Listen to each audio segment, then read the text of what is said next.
Hey everybody, welcome to this week's live chat. I'm Angela Walters, and in this week we're going to be talking about thread painting. And so I've enjoyed chatting with everybody before we started, getting the questions listed, and I have plenty of examples and even a little bit of video to show you. So hopefully I'll inspire you to play with those threads. But first, let's talk about what is thread painting. I guess I should clarify, I'm not talking about painting as in like painting, obviously. I'm talking about painting like finger paints. Think of it like that, scribbling, having fun with the threads. So I think sometimes we get this idea in our head, it's like, oh, it's an artistic form and it gets a little nerve-wracking. That's not what I'm talking about at all. I'm talking about playing with all your threads and putting a lot of quilting on your quilt. And I'm so glad I did read the chats beforehand, because there was a lot of questions about, is this before or after the quilting? I'm talking about using the quilting to thread paint on your top. So you've taken your top or your fabric, you've made your quilt sandwich, and now you're quilting it to death. But I'm going to show you kind of how you can create some different effects and how it can be a lot of fun to, again, play with all the threads. But I need to preface this. This is something I use for wall hangings, something that's going to be small, functional, maybe like some kind of cover or anything, a pillow. This is not necessarily going to be for a quilt I want to put over me, right? So this is something that's going to be very thickly quilted, and so more art quilts, more wall quilts, something like that. I got a couple examples so you'll kind of see what I'm talking about. So first, I'll show you those examples. I'll kind of point out some different things, and then we'll start a slideshow or a picture presentation and kind of work through the steps so you can see exactly how it all came together. But here's the one thing, before we get to showing you all this stuff, here's the one thing I really want you to remember, okay? There's no mistakes in this technique. There's nothing you can do wrong, because if you don't like it, you just keep quilting over it. Quilting, quilting, quilting until you do like the effect. And remember, when you step back from the quilt, all you're gonna see is that beautiful overall effect. So try to think of this as a fun exercise to kind of help you break out of any perfectionist tendencies you might have, as well as a chance to play with a bunch of different threads. Now, if you're newer to machine quilting, I would suggest not switching weights of thread. You can still get this cool effect by just changing your colors, but if you're more comfortable with machine quilting, or you're ready for an additional challenge, switching between different weights and types of threads will be really cool. And I'm going to show you what that looks like, because I played with all the kinds of threads. But just know that no matter where you are on your quilting journey, you can make this work for you, okay? So let's look at first a little bit of show and tell. So this is a perfect example of what I would call thread painting. It is a fabric panel, one of the national parks panels. You can see it, it's like the Badlands. I loved working with this because it's something abstract, right? If you're gonna start thread painting, I wouldn't necessarily go with a face or something very recognizable. I mean, who knows what a mountain's supposed to look like? I can make it look like everything I want. So starting out, maybe with a panel, the national parks are a great option, or a big print fabric, something that has a lot of bright colors, a lot of fun things. You want to give yourself something to color in. Now, you can create your own things without that, but it's like coloring a coloring book, right? I want a little bit of suggestion, a little bit of guidelines. And what I love about the National Parks panel is it's designed with different shades. So all I had to do is kind of go in and fill in those colors. Or this is another example. This is the one where I actually kind of see how it came together. And I'll show you what it looked like before. But this is a printed piece of fabric, and then it has just a lot of quilting on it. So starting with something like that's really going to help give you a guideline. Now, I've quilted fabric that I've just thread painted on, but I use the quilting just to create some abstract shapes and then filled them in. We'll see a little bit of that here in a second. But just know that staying away from anything that's real, like real people or recognizable things, that's really fun to do, but don't start that off right off the bat. So just to make it a little easier. But first, let's talk about picking out your thread colors. So what I have here is I have a panel. This is just the National Parks panel, the Smoky Mountains. Anybody else love national parks as much as I do? Oh my gosh. So look at that. I mean, it just gives me all the different colors. I just have to kind of have fun with that and fill in those lines. And again, you can make this as in-depth or as easy as you want. But one thing I try to do when I'm picking out my thread colors, because that's what's really going to make the quilting pop, is I try to pick a range, right? So if I'm looking in this area right here, I want to get something that's light, medium, and then something that's going to be a pop. I mean, something that you're not going to use a whole lot of, but it's definitely going to add a little bit of depth to your quilting. So when you see the examples I like to start with the light or the medium, because if I mess up, I can just put some more stuff over it and then come in later and add any little bit of highlights or any like pops of color. This is a great way to, again, play with the thread colors, but still give it just a really neat look of depth.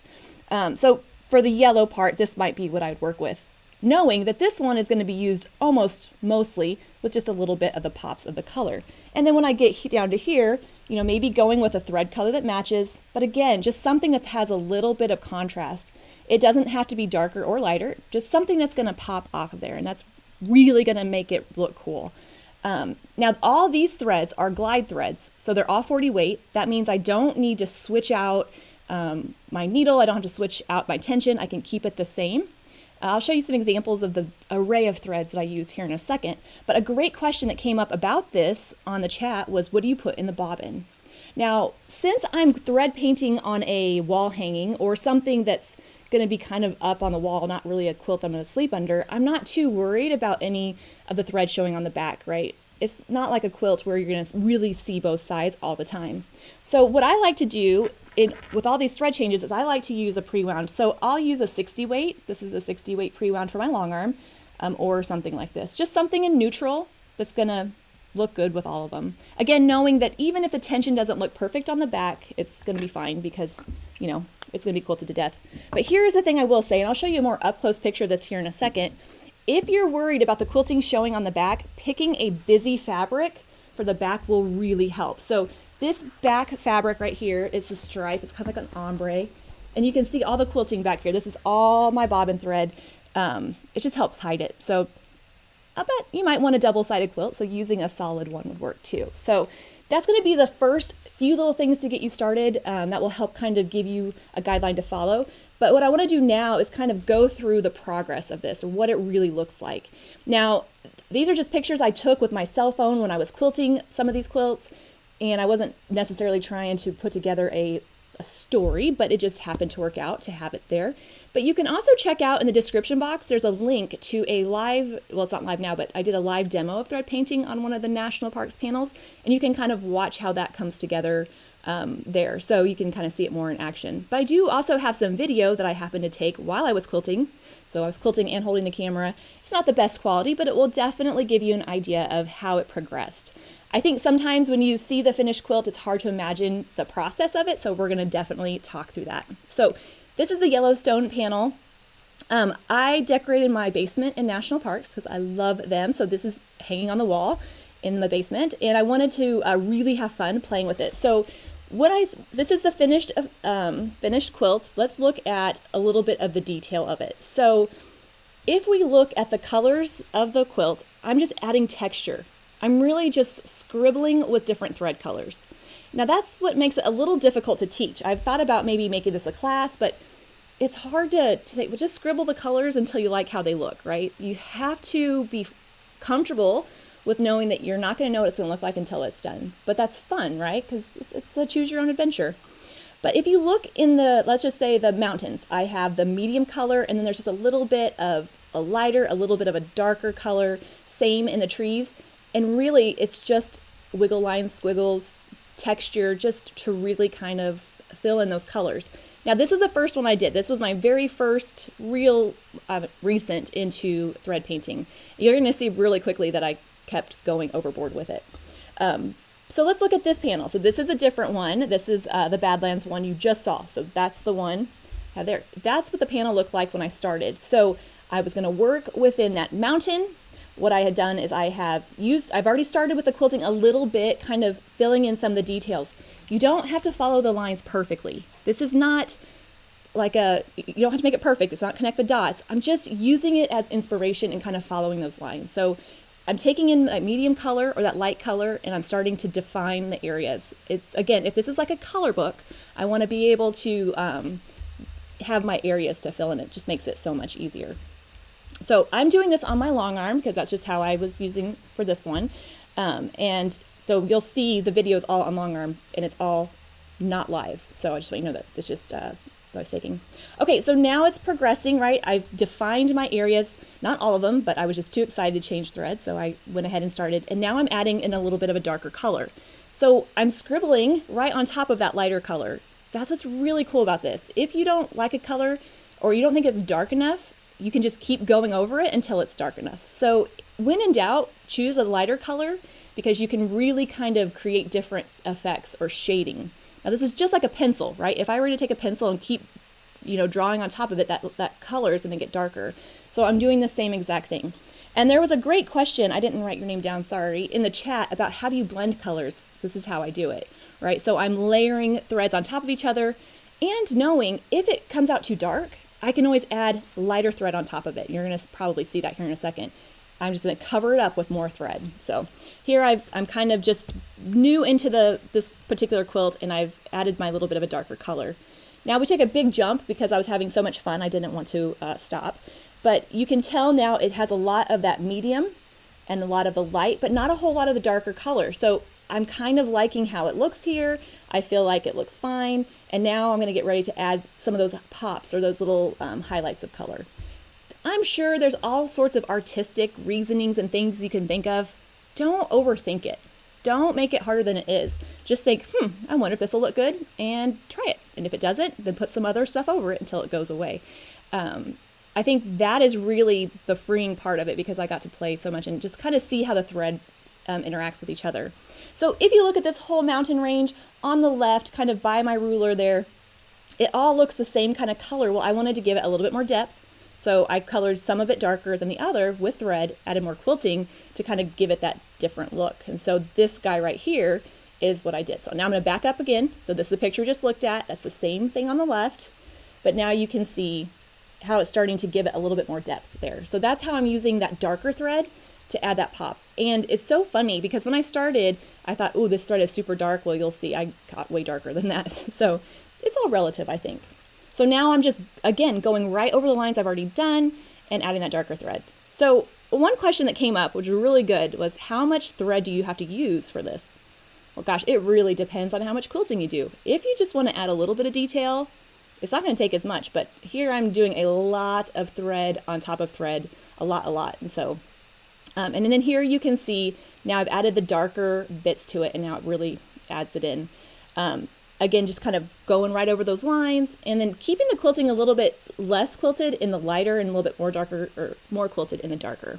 Again, it was a lot of fun, but you can definitely take it as far or as not as far as you want. Okay, so let's look at the coral quilt that I just showed you. This is the piece of fabric I started with. So it's a custom printed fabric. It's a picture my husband took in Bryce Canyon. And so I wanted to quilt it. I thought it's the perfect opportunity to try this thread painting and look at the beautiful different shades of color, but also it's abstract, right? If I don't quilt it in a particular way, nobody's going to say that that's not how it should be. So nice and abstract makes it really easy. So these are the threads I started out with. So I have my light and my medium, I've got that orange, and I've got the yellow and that really pale pink. And then I have my pop colors, right? I have got my gold and my more pepperminty color. One thing I want to talk about is, we won't get into this, but different thread weights will change the look of your quilting. If it's a thinner thread, it won't show up as much. And also different thread types. So I did throw a little bit of So Fine in here. So Fine is a 50 weight matte thread because I knew that it would kind of recede to the back. So I was going to use that mostly for defining my areas and then bring out all the pretty colors to really define it. So here's kind of an in-progress picture. So I've got my medium and my light colors, and I'm just kind of sketching out those lines, following the curves, not overthinking it. Don't overthink it. I can't say that enough. I'm just kind of defining my area. I want to have the sections that I can come back and fill in. So here you can see that I'm working along the reddish coral part, just kind of quilting these lines, kind of so they run into each other. You can make that however you want to look, and I know I couldn't do that same thing again. It would be different every time I did it, but I'm just breaking up that quilt into smaller chunks. So much more manageable if you break it up into smaller chunks, but still using my light and my medium to create that. Now here I'm done with most of the quilts. This is on my long arm, which is really good because we could see everything, but you can tell all the sections I've kind of created. Now I'm going to go back and fill in those sections and add some more detail to it. But again, this is just breaking it up to make it easier to manage. All right, and a little bit more up close. Let's talk about the batting. So you can use anything you want for your quilt, of course, and we're going to quilt it to death. We'll talk about that in a second too. But I like to use either 2 layers of batting, or this is actually quilted with soft and stable. So it's very stiff, but it's gonna help it hang nice and flat. It also gives me that beautiful dimension for the pictures. So if you are a long arm or you have enough throat space where you can use multiple layers, you might find that the result is really cool. But even if you can't, it's still gonna look great. But there are my sections, and now I'm ready to kind of start playing in and filling in all those different areas, all the colors. So now I've went back in and I've started adding some of those pops of colors, and you can see a little bit of the red and a little bit of the orange, especially up at the top. And so I'm just kind of going right over those lines and kind of outlining it or adding a little bit more detail in those areas. And you really have to kind of, as you're quilting, play with it and think, do I like how this is looking? And if you don't, then move along, come back later. Or if you're like, okay, I like that, I'm gonna keep adding more and more, you could definitely do that as well. So here we have, I hope this works. I don't know if I've ever done a video before, but got a little video of me quilting. So what I'm doing here is I'm just taking that medium color and I'm just going around the outline and kind of filling it in, kind of building it up on top of each other. Again, I'm not being too particular about where I'm going. I'm just kind of following those sections.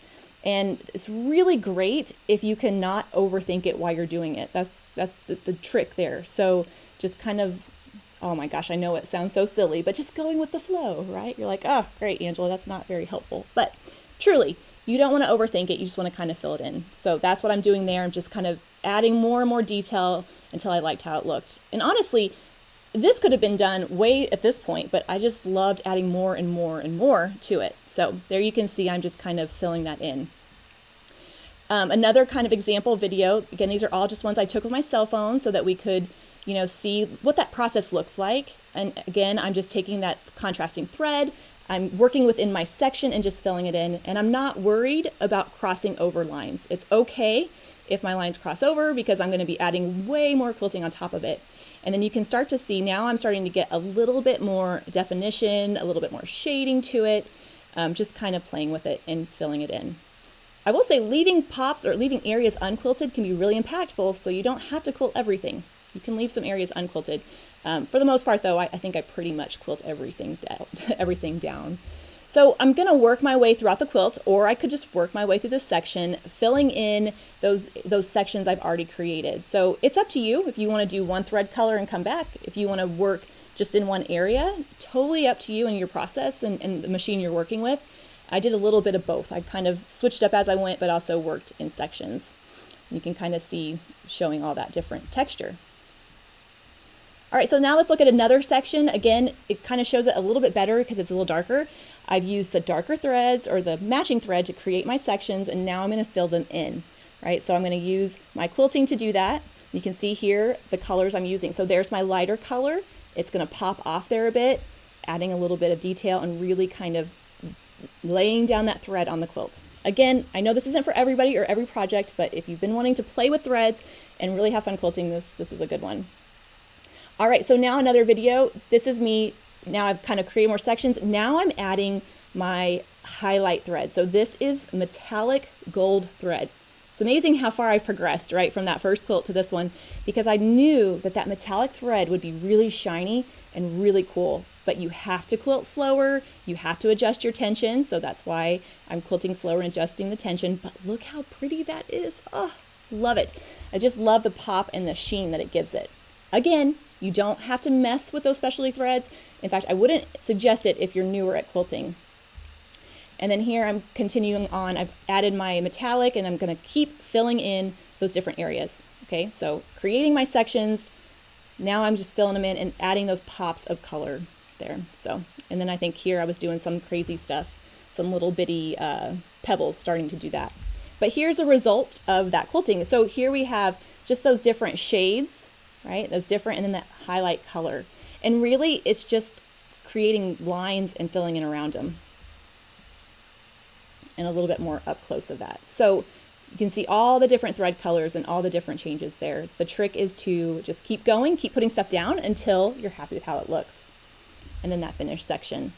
I have a picture towards the end. I'll show you exactly how many thread colors I used on here. But if you think about it, the more thread colors I use, the more of that variation, that depth that I'm going to get, and the better it's going to look. And it's fun because you also get to see how different thread colors interact with different fabrics. right? Do I like light thread on a dark fabric? Do I like the same value but gold, right? Do I like, what do I like? And that's what you'll learn. The more you play with them, the more you'll definitely learn that. And some more up close. So then after that, after I defined my areas and I outlined it, I put some different colors, and I came back in and added more designs because I love machine quilting and I loved what I was doing. Obviously, it's up to you. I could have stopped right there and left those areas unquilted and I still would have had a really cool effect. But honestly, I was just having too much fun with that thread. And then here is the finished result. And so it still has some threads on it. I hadn't cut them all off, but you can see all the different textures, all the different colors, and it was just a blast to do. So as you're kind of seeing it progress, you just got to know you got to keep going until you're done. So this is all the threads I ended up using on the quilt. It was kind of fun because as I would use, I'd put it off to the side so that I could see exactly how many I used. And so what we have a lot of glide, we have some metallic, I have some so fine in there, but there's also colors that might be a little surprising. You might think, oh, wow, she used a purple on there and she used, what's that peach doing there? Sometimes those pops of color are exactly what you need for an area. So don't be afraid to play with all the different threads you have. And last picture, and then I'll answer your questions and we'll come back up front. But this is the back of the quilt, and I showed you live, but this is a better picture. It gives you an idea of all the quilting that's on it. And it also shows the single thread that I use. I just used the one thread color on the bobbin because I'm already doing a lot of thread changes. Changing out the bobbin would have taken a lot longer. Again, this is not something I would necessarily do for a quilt.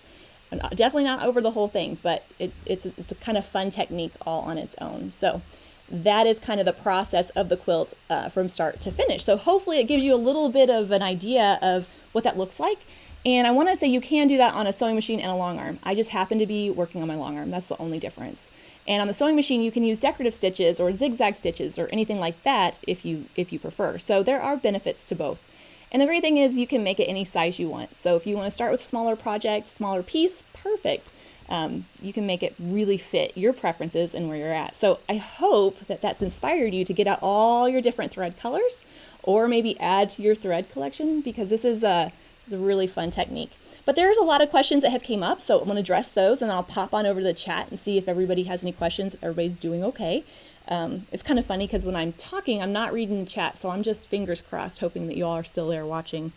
Okay, so Cheryl had a question. She said, what about thread painting on a fused quilt? There's a lot of layers and it's a landscape quilt. Any suggestions for that, right? So now we're talking more like thread painting, right? We're using the quilting to hold down those fused layers and we're going through multiple layers of things. So it does present a little bit of a, not difficulty, but one more thing to think about. As you're going through the fusible, as your needle is getting warm, it's starting to kind of melt that fusible and making it a little gummy. So what I do when I'm working quilting through fusible is I'll stop every once in a while and I'll wipe down my needle with like an alcohol wipe or even those glass lens cleaning wipes, just something just to remove that residue and then to continue on.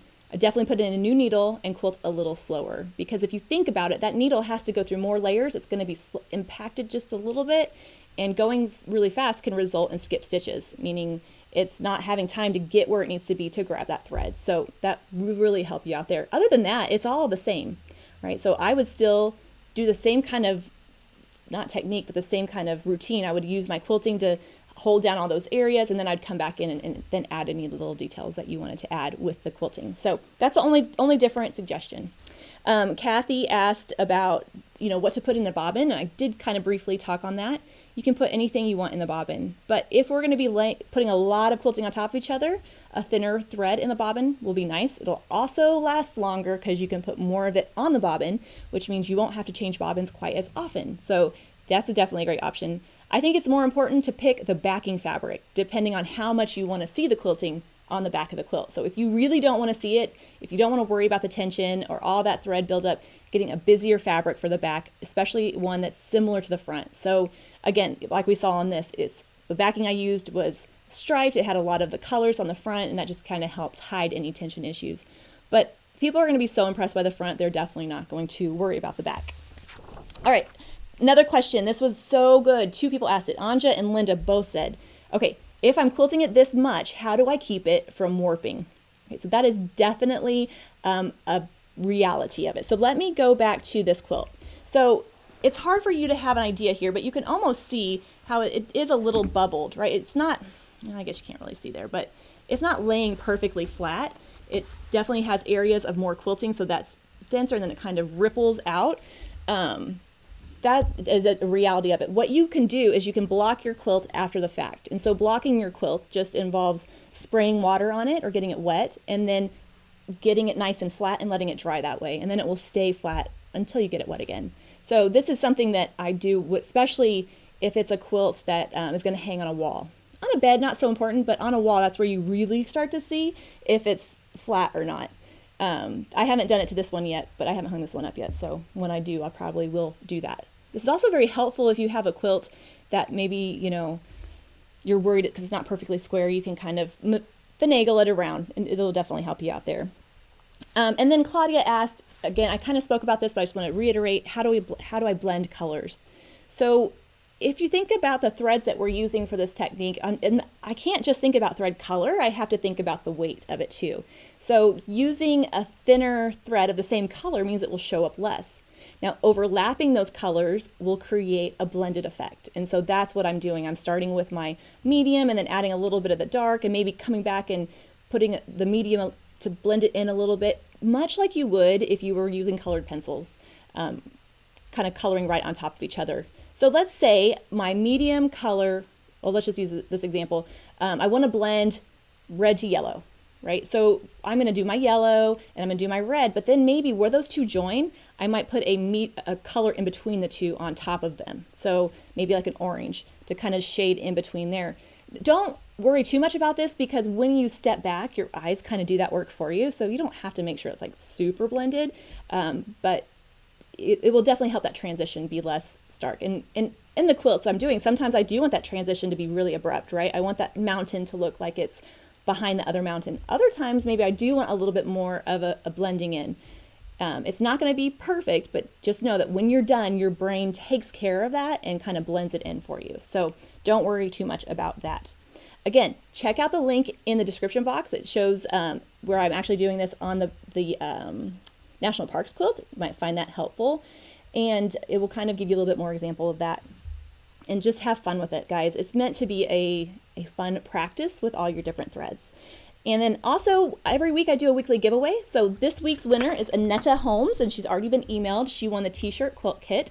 This week I'm giving away a National Parks panel of your choice. So if you want to try thread painting and you like the National Parks, all you have to do is click the link in the description box below that says click here to enter your name and your email, and then I'll pick a winner in my next week's live chat. So that will be a great opportunity for you there. And I'll announce the winner. Next week, every Thursday at 3 p.m., we'll have a live chat. So we'll be back next week, but 2 weeks from now, super excited because I'll be announcing the newest Free Motion Challenge Quilting Along. My staff have been busy cutting panels and fabric and putting the threads in their packages. I cannot wait to show you all the fun stuff I have in store for those of you that are going to participate. So I hope that you will join me for that as well. So I'm going to look at the questions real quick, see if anybody has any particular things. You're giving me confidence to play with thread. Think of it like finger painting, right? Ooh, what happens if I mix together this green and this gold? What am I going to get? And you get, it's just so much fun. Pamela, great question. How do you keep from getting pokies on the back? Yours looks amazing. Mine, not so much. You just can't see them, right? So of course I want to have good tension, but on that back, right? The back of that orange corally quilt, it's the same color as the top. And even though I'm using a bunch of different thread colors, if those poke through on the back, it's not going to be noticeable because those will blend in with the backing. So don't worry too much about it. I mean, I want good tension. There's definitely going to be parts that aren't perfect, but using that busier fabric that's a similar color to the front will help hide them. And if I have to decide, if I have to play my tension one way or the other, like if it's not going to be perfect, I would rather have the pokies on the back than on the front, because the front is the part that people are going to see mostly. So I would definitely make sure of that. Threads are so much fun, and what I love about them too is depending on the kind, you'll really learn how this is going to look on quilts too. So it's a great way to practice. Oh, great question, Susan. Have I ever tried to use 2 threads at the same time? Yes, and it is so much fun. I didn't do it on this quilt, but what's great about that technique is as the threads twist, so both threads go through the same needle, I get one color or the other. And it's different than a variegated thread, right? A variegated is going to change at a regular interval. This is going to kind of twist. And so I would use two similar colors that are a couple shades apart, and that's just going to give it just a different look. Really fun, really, really fun. Jill, and I saw you had this question. So any suggestions on what to thread paint on panels of art? Mona Lisa, for example, the hair and the eyes and the background. So that's one of those tricky things, right? That's why I don't like quilting faces, because if I don't quilt the face right, it's going to look not right. So what I would suggest, you have one or two options. You can try to make it as realistic as possible and shade in the areas and try to make it look like a face, or you can opt for an all over texture in that area just to kind of make it a little easier, and it's up to you. So like I did a fabric panel for Tulip Pink one time, and it was just a silhouette, but it was a face, and I'm like, I'm not going to try quilting all the things, so I just did a crosshatch in that area. Now that's different because that wasn't the focal point, and I think if the Mona Lisa is the focal point, so I would start with a thread color that matches, and I would go with a texture design like a meander or something, just to kind of vary the size of it to give it different densities, but without like trying to quilt the lips and the eyes. That's what I would do, but I know that everybody might have a different opinion about that. Goodness. Okay, 2 needles at the same time. Good question, Kareen. I don't have the ability to do that. I know that some sewing machines do.